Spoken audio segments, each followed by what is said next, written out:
1918, a young girl and her dad was hiking around this area, and the girl found this rock that was the shape and size of a chicken egg. It had what they thought was Indian petroglyphs all over it. Well, she kept it all her life, and when she became very old, she passed this egg down to her granddaughter. The granddaughter, when she became older, she was in the dentist office, and she was reading a magazine put out by the Smithsonian Institute, and it had articles on King Tut's tomb in it. She got noticing that there was some symbols on King Tut's sarcophagus. So it was the exact same symbols that was on the egg that her grandmother had given her. So she took this, she lived in California at the time, so she took this rock egg down to the University of Berkeley, told her what she had seen, and she said that they authenticated that this rock was a piece of alabaster that came from Egypt, and that it had King Tut's high priest signature on one side of the rock, and on the other side was the cartouche of his name. Now keep in mind that they didn't break into King Tut's tomb until it was in 1918. A young girl and her dad was hiking around the... Shalom, Yasha. First and foremost, I'd like to give all glory, honor, and infinite praises to Yahweh, Bahashem, Yahweh Shai, Bahashem, Chodash, the belongs to beloved elders and the apostles at Great Millstone that taught me this truth. While peace and salutations to all you hopeful Lektakim out there laboring that are pushing this word in truth and in sincerity. This is your brother Amar from the GMS Boise, Idaho camp, and I'm coming at you with another receipt that the Northern Kingdom, you Native Americans, are of the tribes of Israel. And this is just another archaeological find that has come to my attention and that I wanted to do a lesson on, because another major archaeological artifact, not to go away from this, because there's a point that I want to talk about this, but if you ever look up what's called the Chief Joseph tablet, the Chief Joseph was just actually his territory went into Idaho as well. So it's kind of a crazy that the Lord has prophets everywhere, and that all these signs and all this access to information, down the line, the Lord is going to have brothers doing lessons on this, and doing receipts and showing you there's archaeological evidence and historical evidence, and more importantly, the scriptural evidence that we have, to explain all this. And it's because that the Northern Kingdoms, all the Israelites at one point were enslaved in Egypt, and the cuneiform tablet that I refer to, talking about the Chief Joseph tablet, you can look it up. I may show a picture of it later, if I remember, but because there's some other points that I want to get to. But you can see that the Chief Joseph tablet was written in cuneiform, which is a Assyrian script, a so-called Mesopotamian type Assyrian script. And what you have to understand is that we were in captivities under these nations, and we have taken certain artifacts and certain things with us, to prove. And imagine an Israelite in the time of the Egyptian captivity, because the chronological order, and I looked up in ChatGPT, which I'm going to get to these timelines here in a little, but King Tut, the majority of the chronological history that is accepted, that he was actually Pharaoh before the Israelites were in slavery, started their slavery. But that, he ended up like being Pharaoh, like right in the middle, during the 400 plus years that we were in slavery in Egypt. So the point being is that some of his artifacts would have been existing the same time the Israelites were in captivity, and if you don't think that we took certain things with us, and then also even before, man, in the Northern Kingdom, when David was on top, you don't think that you had some Northern Kingdom Israelites travel to Egypt to see where their ancestors were enslaved, and then, came back to the Holy Land? Jake was traveling, man, so we took these artifacts with us. It's not that they say, oh, Egypt and the Nile is actually in America. No, it's not, but our people have taken so many artifacts, and this is just one of many. And you can look up this video, you can look up this article, and I wanted to show you, it says, if you follow the later Exodus theory, many historians instead place the Exodus around 1270, 1250 BC. In that case, King Tut lived before the Exodus.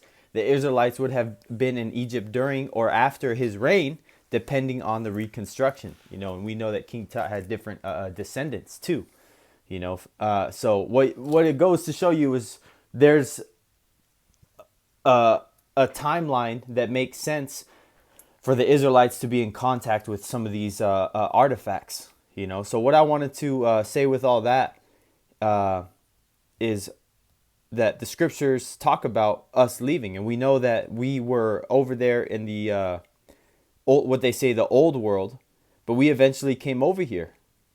Salaki, I'm gonna say it's Second Ezra 8.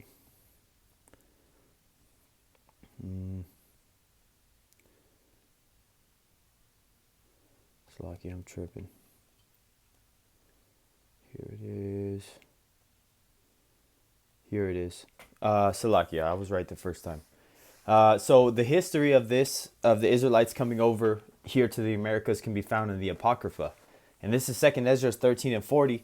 Those are the 10 tribes which were carried away prisoners out of their own land in the time of Hosea, the king whom Salamander, the king of Assyria, led away captive. And he carried them over the waters, and so came they into another land.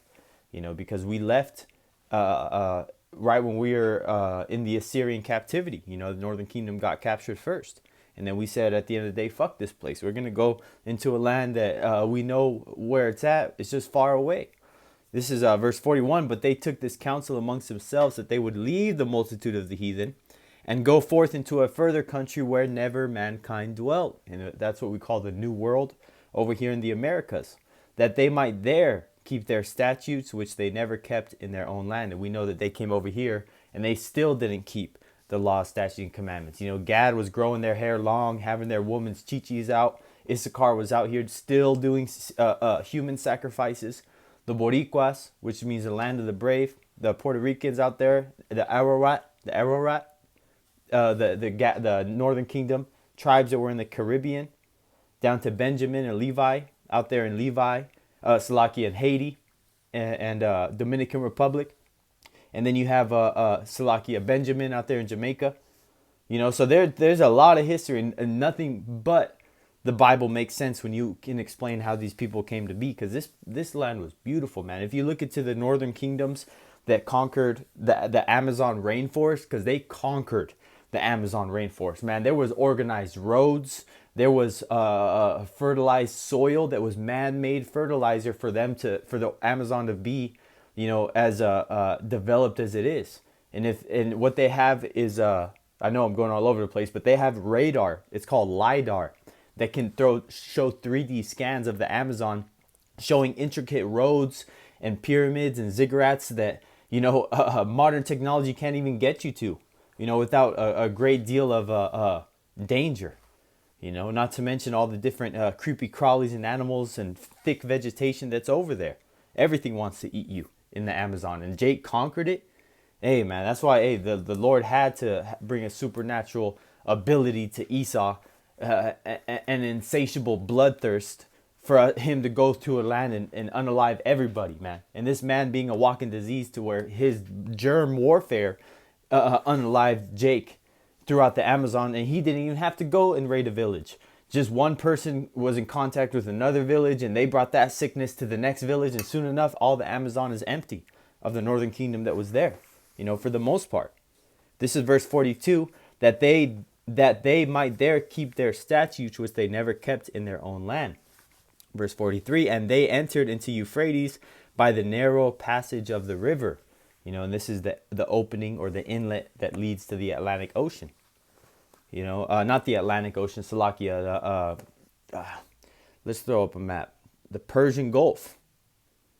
Right there, the Fertile Crescent. Right there where it leads into, on the other side of, if you're looking at Africa, it's on the right-hand side.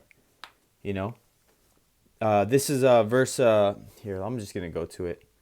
Hopefully my maps is not crazy right now. But as you can see, this is the world. And the inlet of the Euphrates is right here. Boom. Right in this area. And they entered in through the Persian Gulf. And they came all the way around Africa. All the way around the Horn of Africa. They came up here. Followed all of Africa. Probably saw the southern kingdom over here. Hamites they traded with.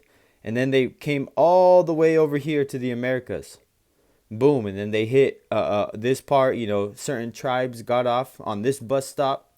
Certain tribes got off on this bus stop. Certain tribes came up here to this bus stop. Issachar came right here, and Gad settled in the north. And as you can see, this is how the Israelites populated this side of the world. Coming from the journey by boat, which is right here, the river Euphrates, the Euphrates River. And all the way down around Africa again, all the way over here to where Jake was all up in here.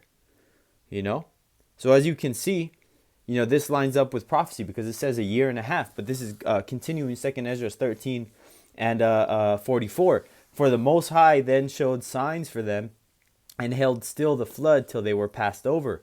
For through that country there was a great way to go, namely of a year and a half. And that same region is called Asareth. And that's the same account that Christopher Columbus used to find his way over here to the Americas. The old trade routes that Solomon used. He got records of that, and he figured out how to get over here, man. And then right before he got here, because there was a point where he was lost at sea, you had what's called St. Elmo's fire, which was a chariot of the Lord, Yahweh Bashem Yahushai, that exposed itself to this crew to stop them from marauding Christopher Columbus and ultimately coming over here to the Americas by leading them to safety over here. And that's because prophecy is going to happen as brutal as you think it is. So like the elder in the Dallas camp, in Yashawamba's camp, he said, and they coined their last camp, embracing prophecy. So this is the prophecy that you have to embrace, that this devil would come over here and do what he did.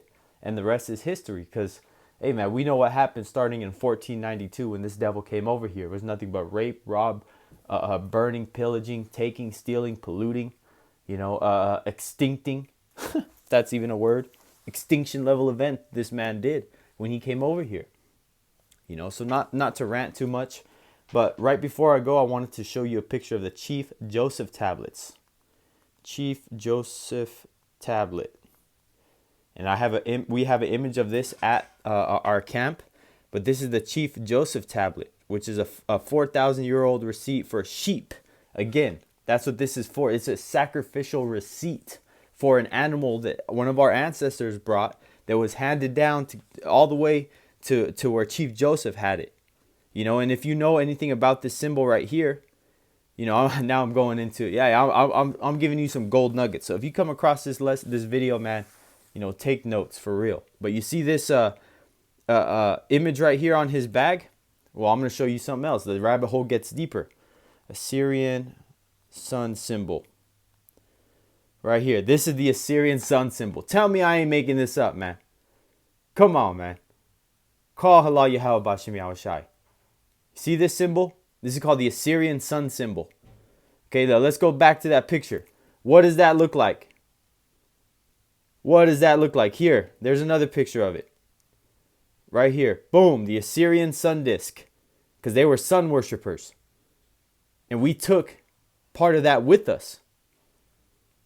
Boom, that's a picture of Chief Joseph himself. So if you think that we are just making this up and that there's not any archaeological evidence supporting the claims that the Native Americans are the true descendants of the Israelites, then hey man, show them this video.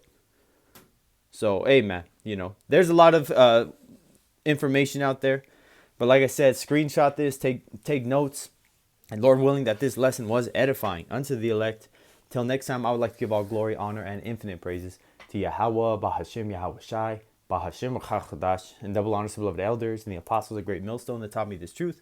While peace and salutations to all you hopefully like talking out there laboring that are pushing this word in truth and in sincerity. Till next time, Lord willing, Shalom.